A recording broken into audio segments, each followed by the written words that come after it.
పశ్చిమాసియాలో యుద్ధంతో సంక్షోభం మరింత ముదురుతోంది. ఇరాన్పై అమెరికా, ఇజ్రాయెల్ దాడులు కొనసాగుతుండగా ఇరాన్ కూడా ప్రతిదాడులు కొనసాగిస్తోంది. తీవ్ర నష్టం కలిగించేలా ఇరాన్ క్లస్టర్ బాంబులను ప్రయోగించడం మొదలుపెట్టిందని ఇజ్రాయెల్ మీడియాలో కథనాలు ప్రచురించింది.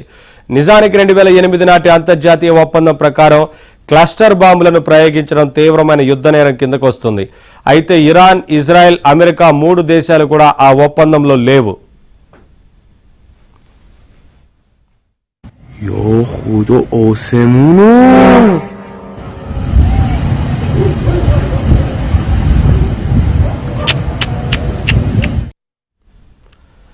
పశ్చిమాసియాలో ఉద్రిక్తతలతో చమురు ధరలు రెక్కలు రావడంతో అమెరికాలో ఒత్తిడి పెరుగుతోంది. దీర్ఘకాల యుద్ధం చేస్తే తీవ్ర నష్టమనే భావన వ్యక్తమవుతోంది. ఈ క్రమంలో ఇరాన్పై యుద్ధాన్ని నిలిపేద్దామని అధ్యక్షుడు డొనాల్డ్ ట్రంప్కు సలహాదారులు సూచించినట్లు తెలిసింది.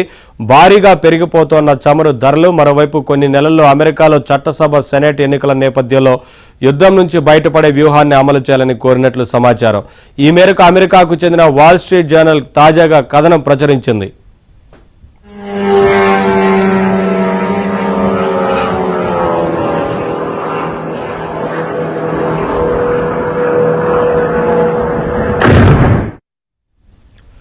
యుద్ధం ముదురుతున్న వేళ ఏం చేయాలన్న దానిపై అమెరికా అధ్యక్షుడు ట్రంప్, రష్యా అధ్యక్షుడు పుతిన్ చర్చలు జరిపారు.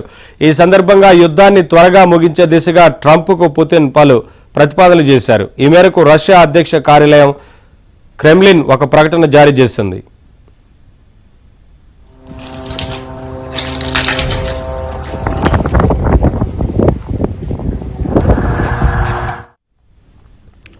ఇరాన్పై దాడులు పెంచుతామన్న అమెరికా, ఇజ్రాయెల్లకు ఇరాన్ రెవల్యూషనరీ గార్డ్స్ కోర్ తీవ్ర హెచ్చరికలు జారీ చేసింది. ఏకంగా 1 టన్ను వార్ హెడ్ ఉన్న క్షిపణులను ప్రయోగించి తీవ్రస్థాయిలో నష్టం తప్పదని IRGC aerospace force commander Majid Mousavi ప్రకటించారు. క్షిపణి, డ్రోన్ దాడుల సంఖ్యను, తీవ్రతను మరింతగా పెంచుతామని హెచ్చరించారు. దీర్ఘకాల యుద్ధానికి తాము సిద్ధంగా ఉన్నామని పేర్కొన్నారు.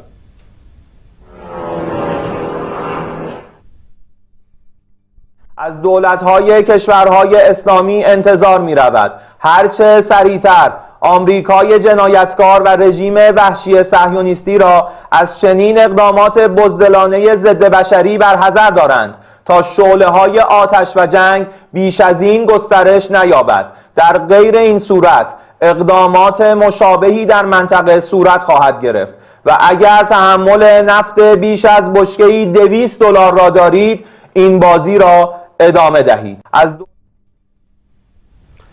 హార్మోజ్ జలసంధిలో చమురు రవాణాను ఇరాన్ అడ్డుకుంటే ఇప్పుడు చేస్తున్న దానికంటే 20 రెట్లు తీవ్రమైన ప్రతిస్పందన ఉంటుందని ట్రంప్ ట్రూత్ సోషల్లో హెచ్చరించారు. తాము సులభంగా నాశనం చేయగల లక్ష్యాలన్నింటినీ ధ్వంసం చేస్తామని, అదే జరిగితే ఒక దేశంగా నిలబడటం అసాధ్యంగా మారుతుందని వ్యాఖ్యానించారు. అయితే అలా జరగకూడదని తాను కోరుకుంటున్నట్లు తెలిపారు.